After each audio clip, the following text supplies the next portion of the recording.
Hi friends, నేను మీ చిన్ని. ఈరోజు మనం పాలకూర టమాటా అయితే వండుకోబోతున్నాం. మన ఇంట్లోనే ఉందన్నమాట పాలకూర అనేది. అది కూడా ఇప్పటికే మనం 2-3 సార్లు పాలకూర పప్పులో వేసుకున్నాము.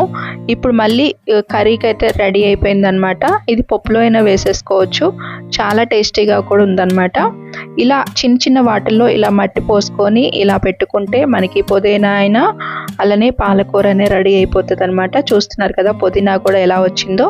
అలానే ఇప్పుడు పాలకూర అనేది మనం ఇంట్లోనే ఉంది కాబట్టి ఇది కట్ చేసేసుకొని ఇప్పుడు మనం పాలకూర టమాటా అయితే వండుకోబోతున్నాం అనమాట.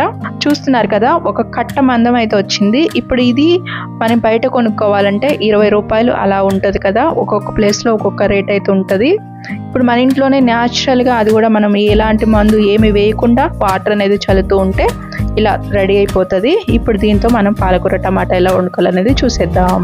చిన్న బాండి పెట్టుకొని దీంట్లోకి ఆయిల్ అయితే వేసేసుకుంటున్నాం. అది కూడా ఒక 3 టేబుల్ స్పూన్స్ అయితే ఆయిల్ అయితే వేస్తున్నాం అనమాట. ఆయిల్ అనేది కొంచెం వేడెక్కింది. ఇప్పుడు దీంట్లో రెడ్ చిల్లీ ఉన్నాం చిన్న చిన్న కట్ చేసి. ఇప్పుడు దీంట్లోనే జీలకర్ర కూడా కొంచెం వేసుకున్నాం. ఇలా వేసేసుకొని వీటిని కొంచెం ఇలా వేగిన తర్వాత ఇప్పుడు మనం వీటిల్లో ఆనియన్ తీసుకొని ఇలా సన్నగా కట్ చేసి వేసేసుకోవాలి. అలానే పచ్చిమిర్చి కూడా ఒక 2 తీసుకొని సన్నగా కట్ చేసి ఇలా వేసేసుకొని చిటికెడ పసుపు, 1/2 టీ స్పూన్ ఉప్పు అయితే వేసుకుంటున్నాం. ఇలా వేసేసుకొని ఇలా మొత్తం కలిపేసుకుంటే ఆనియన్స్ అనేది త్వరగా మగ్గుతాయి అన్నమాట. చూస్తున్నారు కదా త్వరగానే మనకి ఇలా కలర్ వచ్చేసాయి. ఇలా కలర్ వచ్చిన తర్వాత దీంట్లో పాలకూర వేసేసుకోవాలి. పాలకూర కూడా ఇలా సన్నగా కట్ చేసి వేసేసుకోవాలి. ఇలా మొత్తం వేసేసుకొని ఒక 1 మినిట్ అయితే మూత పెట్టేసుకుందాం. ఒక 1 మినిట్ తర్వాత చూద్దామా ఎలా మగ్గింది అనేది. చూస్తున్నారు కదా మంచిగా మగ్గింది కదా మనకి.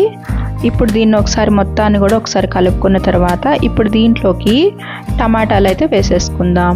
టమాటాలు కూడా చిన్న సైజులో ఉన్నాయి. 3 అయితే తీసుకొని ఇలా సన్నగా కట్ చేసి వేసేసుకోవాలి. ఇలా మొత్తం కూడా ఒకసారి కలిపేసుకున్న తర్వాత ఒక 4 మినిట్స్ అయితే మూత పెట్టేసుకోవాలన్నమాట. మధ్య మధ్యలో కూడా కలుపుకుంటూ ఉండాలి.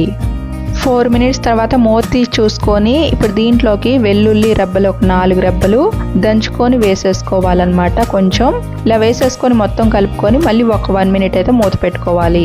1 మినిట్ తర్వాత మూత తీసి చూసుకొని ఇలా మొత్తం ఒకసారి కలుపుకున్న తర్వాత 1/2 టేబుల్ స్పూన్ జీలకర్ర పౌడర్, 1/2 టేబుల్ స్పూన్ ధనియాల పౌడర్, 1 టేబుల్ స్పూన్ కారం అయితే వేసేసుకుందాం.